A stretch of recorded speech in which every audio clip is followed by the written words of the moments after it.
and welcome to the Flexitarian Feast. I'm Michelle. And I'm Eliz, and we are two home cooks trying to eat more plants. Thanks for joining us. Today, we are talking about slightly fancier than everyday meals. Yes! Valentine's Day is this week. Do you and Ryan typically do anything to celebrate Valentine's Day? We will sometimes go out and do something, but since we've had kids, at least one of us has been sick on Valentine's Day. Fun. That's a fun tradition. It's our fun little tradition. So we usually keep it pretty low key. But the kids love Valentine's Day, so we'll definitely do some kid things. It does seem fun with kids because you get to like make cards for all their classmates and stuff. And they love chocolate. Oh, who doesn't?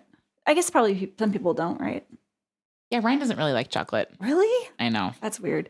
We're going to be in Palm Springs. I love Palm Springs. Yeah, me too. It's also my husband's birthday right around then. So we usually do something more for his birthday than Valentine's Day. Go out to dinner, go out to sushi. But there are a lot of special occasions that you can make something special to treat yourself, like birthdays, anniversaries, a promotion, or just for fun. Also, you can just maybe step it up on a weekend if you want. Why not? Just a little bit fancier than every day. Just slightly fancier. Yeah. You know, maybe light a candle, maybe put a tablecloth down if you want. Maybe try a French cooking technique. Exactly. That's fancy. Sauces. I mean, I think sauces are pretty fancy. Yeah. I love special occasions. And I really do also just like trying to make everyday things special. There is a really great book called How to Celebrate Everything by Jenny Rosenstrach. And she writes the Dinner a Love Story blog, which you should definitely check out her blog if you don't. And she actually has a vegetarian, it's called Weekday Vegetarian or something like that, cookbook coming out in 2020 this year. So definitely follow her. Actually, when she announced that is what prompted us to start this podcast. You're right, because we're super fans. Yeah. So that's really exciting. It is really exciting. Anyways, I love her stuff, but that book it reads more like a memoir than a cookbook, but it's all about, it includes recipes, but it's all about using food and special meals to create and celebrate family traditions, which I love. And I usually read this book once a year, just that's cute. Because it's like really nice to think about rituals in your life. I should check that book out. I've never looked at it. Anyway, so let's talk special occasion meals. Michelle, what are some of your go-to fancy or slightly fancy? Well, I really like to make salmon for something that feels a little special when it's just my husband and I, because it's just a good treat. There's so many ways you can prepare it, and it's like always delicious. And we just love fish, but we don't eat it a lot. We don't cook it a lot. So I don't know. Salmon especially is like my favorite fancy fish thing to do. I love salmon too. I made a really good thing on Christmas one time that was a slow roasted salmon with fennel, citrus, and chilies from Bon Appetit. And it was like beautiful, so beautiful. And it was amazing. That sounds good. Yeah. There's a recipe from Alison Roman, who I feel like Alison Roman is kind of like... She's like the queen of this episode. The queen of this episode. Like kind of entertaining. She doesn't say entertaining. Having people over, not too fussy, but maybe like trying to be a little more intentional. Yeah. Anyway, so she has a slow roasted citrus salmon that I really want to try. Yeah. And what makes her food so fancy is I think seeming fancy is that she just puts like herbs, like so many herbs on everything, which using fresh herbs does seem more than, stepping up from like a weeknight meal for me. Yeah. I always like, if I have any parsley or cilantro or any kind of herb, like tonight, the thing I made that I'm going to talk about later, I had some basil, so I just threw it in, and it didn't need it, but it was really good and did make it taste extra fancy. Oh, of course it does. I mean, fresh herbs are awesome. Yeah. Another thing I like to make that feels kind of fancy is risotto, because something I feel like maybe most people wouldn't make at home. It's kind of like something you would order out. Right. Like when you go out to a fancy place, because there's so many, it always sounds so luxurious, but it's so easy to make it at home. There's one I really like from a book I have called Date Night In by Ashley Rodriguez. Her blog is called notwithoutsalt.com. And this cookbook the whole thing is set up around date nights at home. I love that. Like it has cocktail, appetizer, dinner, and dessert. And she has steps for each meal plan, like how to prep ahead and everything. So it's a really good one. But I've made a few of the not the full thing, because it always seems like too much to me, but even the individual pieces, there's a lot of good ones. So my favorite thing that I've made out of there is this herb risotto. It's pretty basic and classic, but she just adds a ton of fresh herbs at the end. Yum. And it's, again, with the herbs. But it's really good, and it goes with a lot of different stuff. Like I think in the cookbook she has it with a like an herb crusted lamb chop or something. And Man. I did make it with that, and it was really good. But it's a good classic, but like elevated classic risotto with the herbs. I didn't think this was going to turn into an herb episode. Let's just call this an herb episode. But I mean, like, I don't know. I really do think herbs can really just elevate anything you're cooking. Yeah, for sure. So. Ashley Rodriguez has another cookbook, too, that I haven't checked out. It's called Let's Stay In. So I'm assuming it's a similar premise, but maybe less formal meal plans. I'm not sure. But I'm going to get those at the library. Yeah, that sounds really good. You can borrow the one I have if you want. Maybe I will borrow it. What about you? Are there any special things that you like to make to feel fancy? Since we've had kids, I don't really want to cook a nice meal anymore. Yeah, I don't blame you because they probably won't eat it. Well, yeah, and we eat dinner early with the kids. Yeah. And so unless we have a sitter, I mean, if we have a sitter, we're going out for dinner. And I'm not going to like cook a separate meal for Ryan and I after the kids are in bed. That just seems like way too much work. So I've been rethinking what a special dinner looks like in our family. If we are celebrating something like Ryan and I are celebrating like a birthday or something, then I just want to go out to eat because I don't want to have to clean up. Usually I like baking stuff. And so I like making like a special dessert or something like that, or even special breakfast. Yeah. And then if I am cooking like a more special meal for the whole family, I usually do cook meat because everybody loves it. And so they like flank steak or, carnitas is a really popular one. Ooh, yes. That's a great one. Samine, nose rats, buttermilk chicken from salt, fat, acid, heat. Yeah, you mentioned that before. That's like a classic. I feel like that's a classic recipe. It's so easy. You said you would make it for me. I need to make it for you. I will make it for you. No pressure. No pressure. And then flank steak is another one that we do a lot too. And Julia Turshen, who I am a super fan, has a really amazing recipe for Vietnamese style flank steak in her book Now and Again. And it's basically just marinated in like a ton of fish sauce. Oh, yes. I love fish sauce so much. It made my whole like kitchen smell like fish sauce. Worth it. But it was absolutely worth it. It was so good. And then, flank steak you can cook in the oven or on the pan or also on the grill, which is the best. And if the weather's nice, sometimes we'll just pick up some fancy sausages from like Olympia Provisions or something. And that's like an easy dinner too. Just veggies and maybe grilled bread. Yeah, I agree. Just having meat sometimes does feel like a special occasion. Not that long ago, I made this. I can't even remember what the rest of the dish was. It was delicious, but I just on a whim when I was at the store, I bought a rotisserie chicken to go with it. And so it really made it seem like fancier than it actually was because it was pretty much just, I think, vegetables and I don't know. But the chicken it didn't need the chicken to go with it. Like it wasn't part of the recipe, but I was like, oh, I'm going to buy this chicken. It sounds good right now. And it was good. So sometimes just adding meat is nice. Just once in a while, treat yourself. Treat yourself. Yeah. Exactly. So now that we've established that neither of us really like to cook fancy meals. Yeah, totally. What about if you're having a party or people over for something? Well, one thing I wanted to talk about is if you're planning to make breakfast for a crowd, I have an amazing egg recipe that I got from my husband's aunt. It's the best thing ever. It's totally hands-off, which is great. That is perfect for breakfast. So basically what you do is you preheat your oven to 350. Use a big pan. You can also scale it down. I've done this successfully. And you put in, so it's a 9x13 pan. You put in a 1/3 cup of butter. And when your oven's heated up, you put the pan with the butter in the oven just to melt the butter.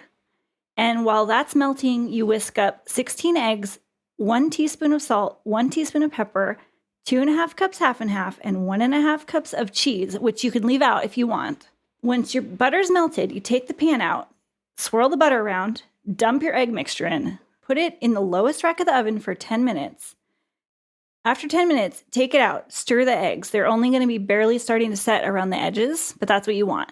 Put it back in the oven for 15 or 20 more minutes until it's fully set. And that's it. And these are like the fluffiest. It's almost like a souffle. It sounds delicious. It's the fluffiest, best scrambled eggs. They're not really scrambled though, but they're baked. So good. And I've had them with the cheese and without the cheese, and I'm obsessed with these eggs. And it always seems like too much to make for just the two of us. But if I scale it down right, and we can like eat it for 2 days. I've even reheated it successfully too, like in the oven in foil. Yum. That sounds delicious. Best thing to make for a group for breakfast. And you can also just do bacon or, saute some veggies or sausage or something, and then you have like breakfast for a crowd really easily. Oh, yeah. So. You know what's really good, too, is those frozen croissants from Trader Joe's. Do you ever get those? Oh, no, have, I should. Like chocolate I love ones. croissants. Yeah, you just let them sit out overnight in like on the pan. Yeah. And then you just bake them in the morning. Oh, nice. They're really good. And they're so good. You should try them. I bet that's better than the like Pillsbury ones because I buy those sometimes and I'm like, these are just never as good as I want. I mean, they make a huge mess because they flake everywhere. So I feel like that's a good sign. That's kind of what you want in a croissant. That's kind of what you want, yeah.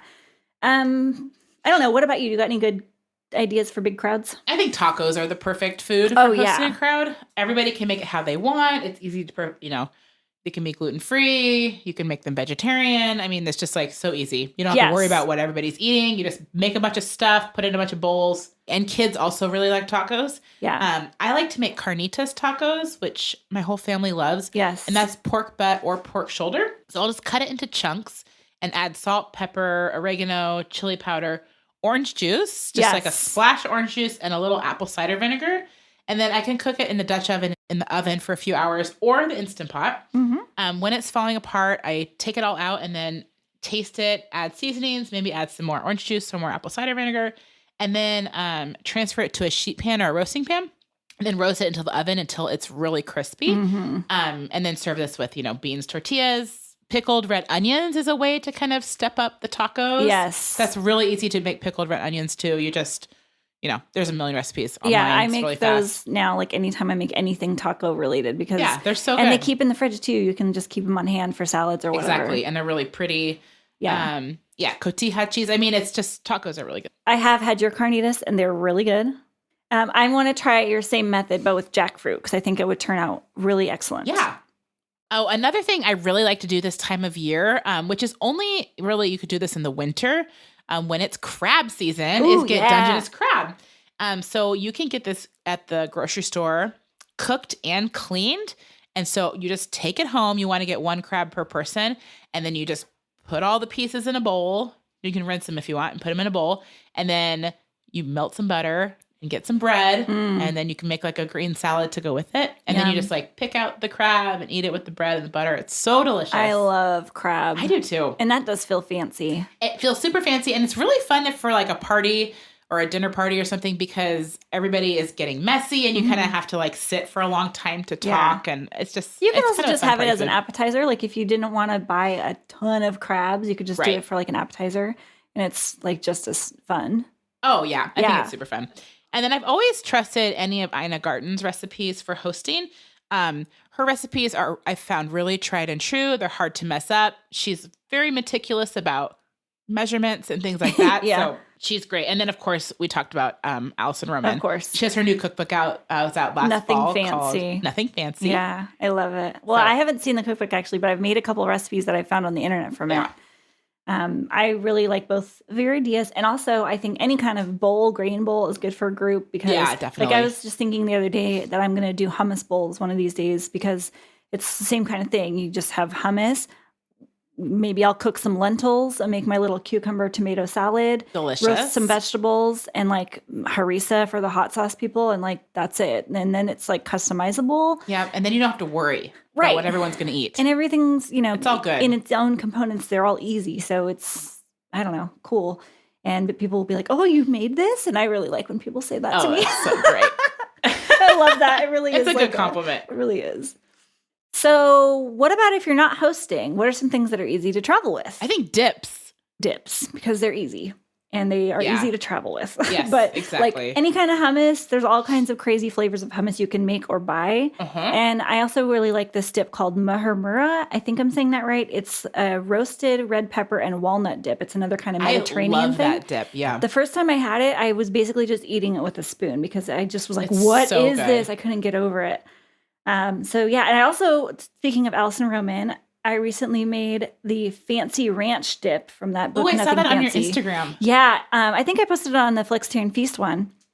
I made it on New Year's, and it was a big hit. Basically, all it is Greek yogurt, and then you kind of heat up oil really slowly with some scallions and red pepper flakes, I think, and then I think it has cilantro too. And then you just pour that over the top of the yogurt and you don't stir it in. So when you like dunk your vegetables in there, you get a little bit of everything. And it was really, really good with endive. Oh, yeah. Because it's like bitter and then the richness of the yogurt. But pretty much I cut up a whole bunch of vegetables to have with it and it was good with everything. I've been wanting to make that. Yeah. And it was easy.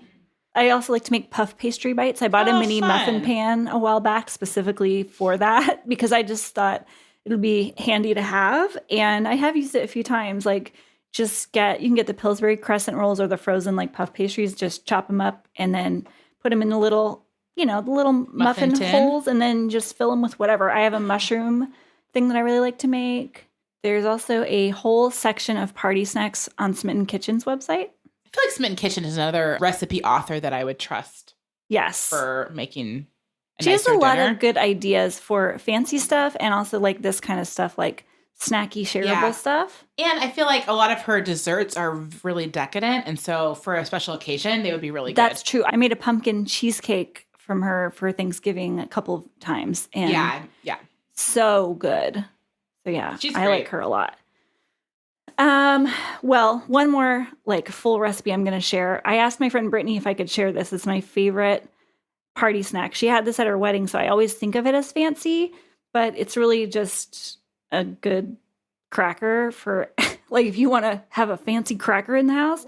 So they're really addictive. So I asked for her permission to share this, and she said it would be criminal to keep these crackers from the masses. Oh, that is so nice. I like it when people share their family recipes. It was really cute. So all you do is you whisk up some oil and spices. The spices are lemon pepper, dill, garlic powder, and then half a packet of the Hidden Valley Ranch packet. Yes. And half a cup of vegetable oil. So you just mix that up, let it sit for an hour, and then you mix in a pack of oyster crackers. That's it. You don't have to bake them or anything. Really? They just soak up the oil and the spices, and they are so, so good. Addictive.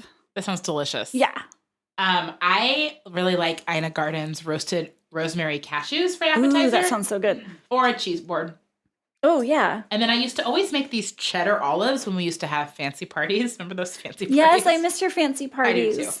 Anyways, these cheddar olives were so good. You made like a cheddar cheese dough in the food processor and then just wrap them around the green olives with the pimentos and like roll into a ball and then bake them. And those were always like a big hit. Did you have those at your parties? Yeah. Oh, yeah. I'm like, that sounds familiar. We had those and we would do like bacon wrapped dates and then lots of dips. Pigs in a blanket? Pigs in a blanket. Yeah, that's those another are so fun one. too, yeah. I tried to make some candied almonds one time, but it did not turn out. Did they burn? No, I think I didn't let it caramelize enough or something. Oh. And then it said to like just let them sit or like put them in the oven longer. I don't know. It just didn't work out and I was really depressed about it. But you should try again. I think you could do it. I should try it again. When it happens to me, I get really like down. Like I tried to make fudge one time and didn't work out either. So I've never tried it again. You should try these rosemary cashews. I should. Yeah, they're I will. Kind of like, I feel like they're foolproof and you could do any nut. Yeah, that's really. A good idea. And the rosemary is so good. There's a little cayenne in there too, which is really good. There is some like candied pepitas that I've made though. Ooh. That it's actually from a recipe that goes with. It's like part of a salad recipe, but I've made them a lot of times just for salads or for just snacking because they're so. Or good. even just you could put those on a cheese board. That would be so beautiful. Exactly. They're like sweet and spicy. Not spicy. They're like sweet and salty. And they kind of cluster up, kind of like granola, but it's just pepitas. So they're so good. So I'll link the recipe to that whole salad. I've made the whole salad, and it's really good, but the pepitas are the best part. I feel like that would go really great with a cocktail. Oh, yeah, while we're at it, I do have a couple of fancy, easy cocktails I could share. Both of these are really great if you just want to make one or two drinks at home, but they also scale up really easily for a crowd.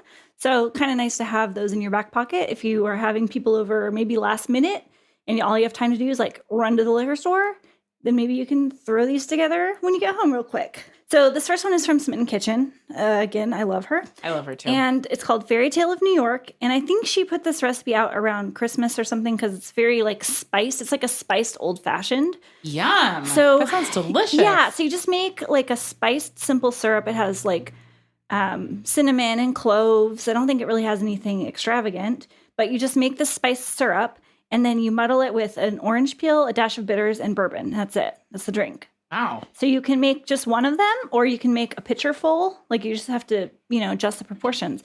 And Another really easy thing that's great for making one or a lot is Aperol Spritz. That's my favorite cocktail. Maybe more of a warmer weather cocktail. Some would say. I love it so much. And it's so easy.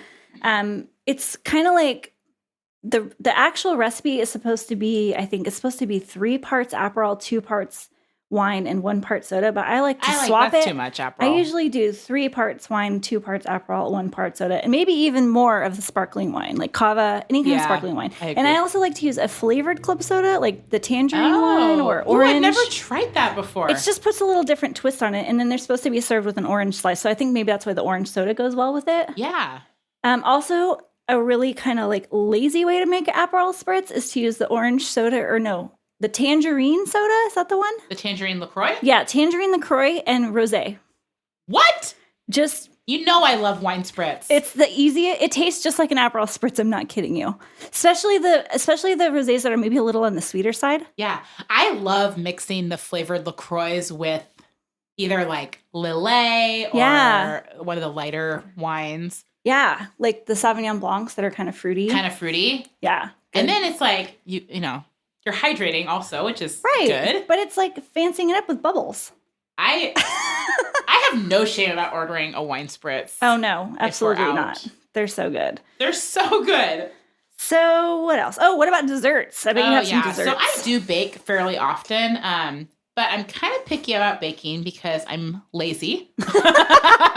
Yeah. So it needs to be 1 bowl and ideally not involve my stand mixer.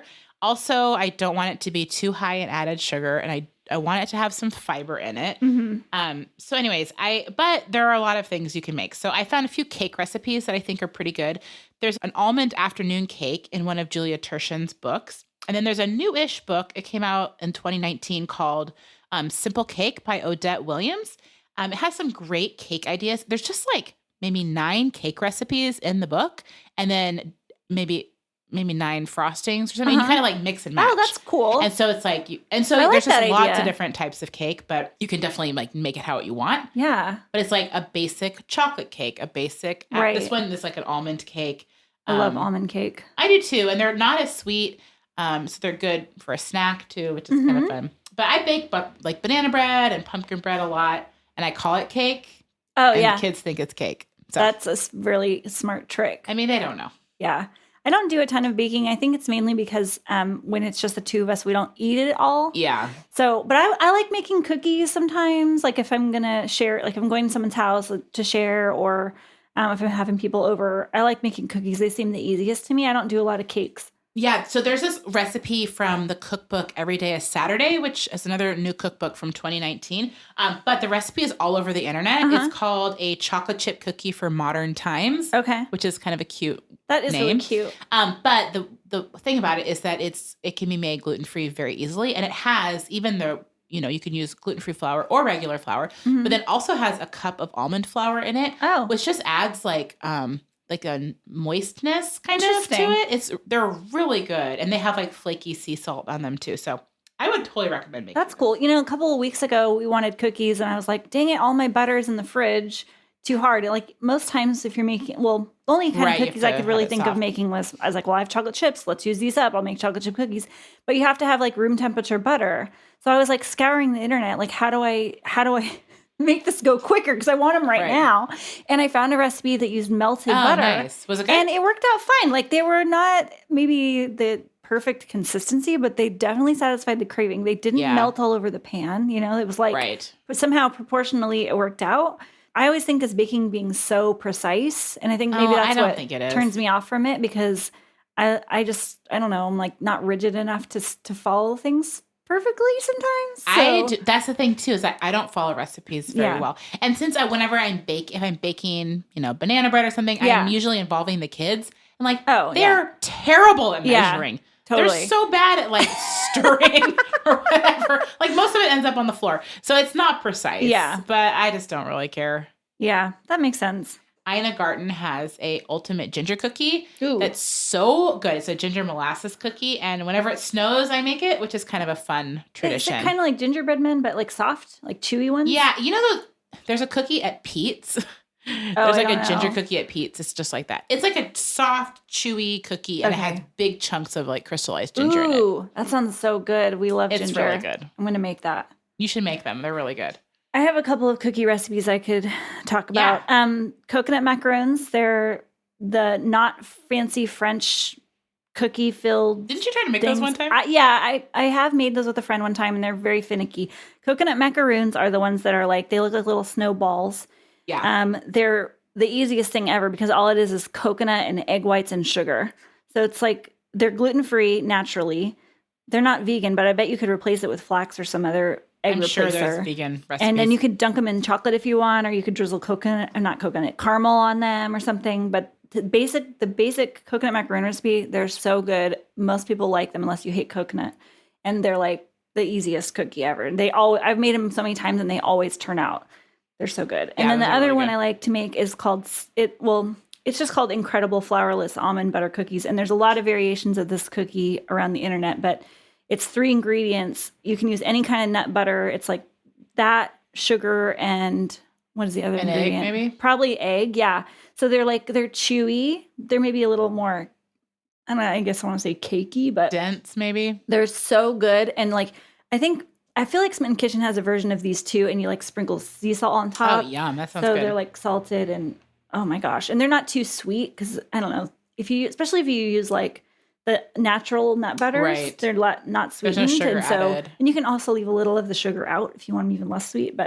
So I really like making those cookies. And then one other cookie that I like to make that's maybe a little bit fussier is another coconut cookie, but it's with brown butter. Oh, yum. So they're kind of like more like the consistency of a chocolate chip cookie, I guess, but they're brown butter and coconut. And it's like a regular cookie recipe, but they have a really rich, like almost like butterscotchy flavor from the brown butter, I guess. So those are really good. And I usually make those around Christmas or like if we're snowed in, if I happen to have all the stuff, because they make a ton and then I just eat them all week or whatever. Smitten Kitchen too? Those are from Smitten Kitchen too, yeah. Have you ever made her brown butter Rice Krispie treats? No, but I've eaten them and they're really good. Yes. I've always wondered about them. I've been thinking about Rice Krispie treats a lot lately. Really? Like I've been meaning to make some soon because I've never made them. Oh, you haven't? No, I know they're easy, but I've never done it and I love them. So I might do that soon. My mom, her trick with Rice Krispie treats is she will like double, maybe even triple the batch sometimes, and then like squish them down and then cut them. And so they are basically like cubes of Rice Krispie treat. Oh, yeah. Which is way more fun than like when you get like a thin those little tiny layer. Yeah. Yeah. I feel like I saw something on the internet recently that was like Rice Krispie treats, but they weren't just Rice Krispies. It was like all kinds of other cereals mixed in. Yeah, you could use anything. And I thought, oh, that's clever. I've never seen that before. But like, if you really liked Fruit Loops, you could throw some Fruit Loops in there or something, and that just a little of them even would be cool. They're fun to make. Yeah, I'm gonna make some. Yeah, you should. Hey friends, we just wanted to take a quick moment to say we've been having so much fun making this podcast thanks to Anchor. Oh, what's Anchor, you might be wondering? Anchor is a super easy way for anyone to make a podcast. There are lots of great built-in tools to help you record and edit your podcast on a computer or your cell phone. Anchor helps distribute your podcast to Spotify, Apple, and everywhere else podcasts can be found. Anchor will find sponsors for you with no minimum amount of listeners, all for free. Download the free Anchor app or go to anchor.fm to get started. Thanks, Anchor!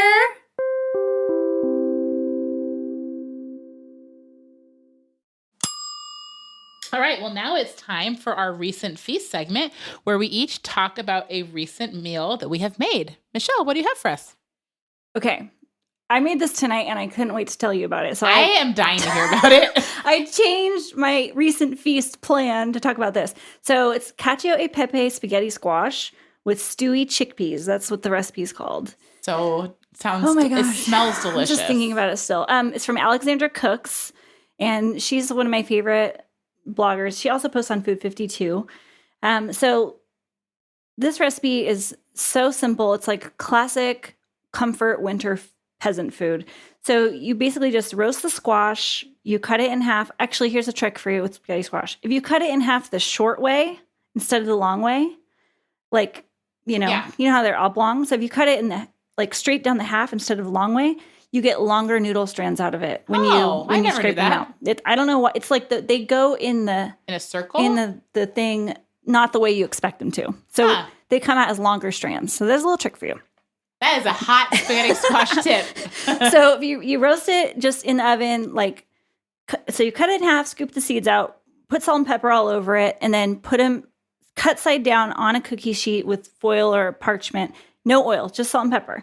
Roast them for an hour. So that's easy. Just don't even think about it. Then while that's maybe the last half of it, what you're going to do is cook up an onion, and then you add in some garlic and a little bit of red pepper flakes if you want. I don't do very much because my husband doesn't like spice, and I would have added more if he wasn't eating this, but that's fine. It's cool. I can always add more later, which I didn't even on this time because it was so good. Okay, so you cook an onion, add some garlic, add some red pepper flakes. Then you let it cook for just I don't know, till your onions are good. Nothing crazy. Then you add in 2 cans of chickpeas and 2 cups of, I used vegetable broth. She said to use the bean cooking liquid, but I didn't make my beans, so I just used vegetable broth that I had in the fridge. You can zhuzh it up if you want. I have this mushroom powder that I like to add in. Is that from Trader Joe's? I actually got it at H Mart at the Korean market. Oh, yeah. But, I just went there last weekend. Yeah, so just broth or bean juice if you cooked your beans. So just simmer it for 10 or 15 minutes. And what you want to happen during this time is that the chickpeas are going to just absorb that oniony, garlicky liquid and kind of thickens it up a little bit. So once your squash is done and out of the oven, you kind of want to set it aside to cool for a little while because it's going to be a trillion degrees. But once you can handle it, just scoop out all those noodles into a bowl, and then you toss them with olive oil and Romano or Parmesan cheese and pepper.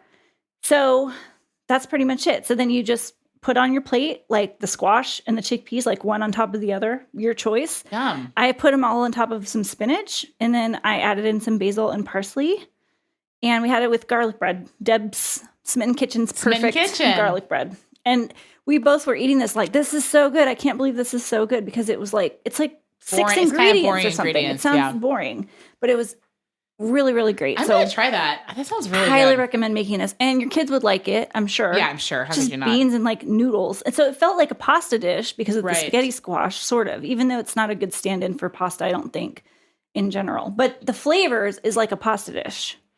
So, and it kind of has that thick, creamy sauce kind of from the beans. And oh my gosh. I'm going to make that. I have some chickpeas in the freezer. Yeah. That I made from scratch. There you go. You could even use the juice. That's what I'm going to do. What about you? Use the juice. Well, mine is also a chickpea recipe. Also from Food 52. Nice. Maybe yours is from Alexander Cook's. Oh, I don't know. I mean, whatever. It's all the same. They go hand in hand. So this is from Food 52 Genius Recipes. Uh-huh. And it's from, the original recipe is from Moro, which is a restaurant in London, I think. Okay. Anyways, it's warm squash and chickpea salad. It's just roasted winter squash, any kind of squash. I think I used butternut. Tossed with allspice and olive oil before roasting. And then chickpeas, raw red onions, cilantro, and a lemon tahini dressing. Yummy. And then you mix it all up. It's super delicious. I've made this before with sweet potatoes instead of squash. Yeah. It was also great. That's just such a simple dish. And you could have it with rice or bread or pita or on a sandwich. On a sandwich, you could just have it if you wanted. So good. Yeah, one of the cookbooks I have that has a sweet potato and chickpea recipe with the tahini sauce, and then they serve it with flank steak. Oh, yeah. So it can be also just a side. It can just be a side dish too, but it doesn't have to be. I think squash really and tahini are another one of those magical food combos. Yeah, I think it is too. Black beans and sweet potatoes are perfect. Squash and tahini Black beans are and sweet perfect. potatoes are definitely perfect. What are some other good ones? Broccoli and cheese. Yeah, tomatoes and mozzarella. Of course, or burrata. Let's be serious. Yeah, I mean, let's be honest. Why is there ever any other cheese than burrata? I mean, I know. We could have a whole podcast episode about burrata.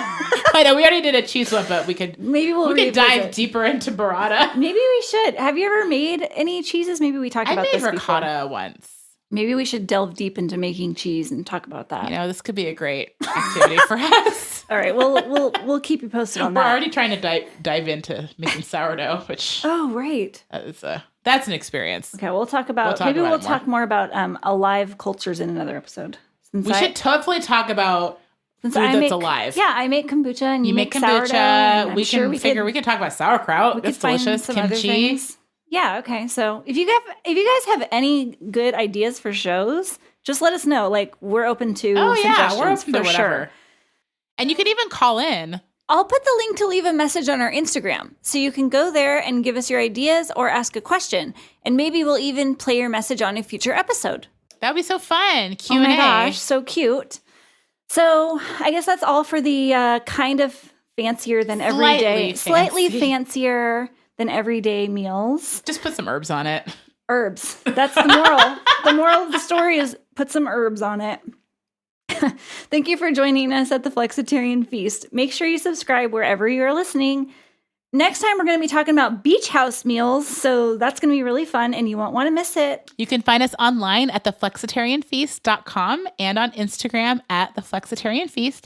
A huge thank you to our producer, Tiki Sound. I'm Liz. And I'm Michelle, and we'll see you next time. Until then, eat lots of plants.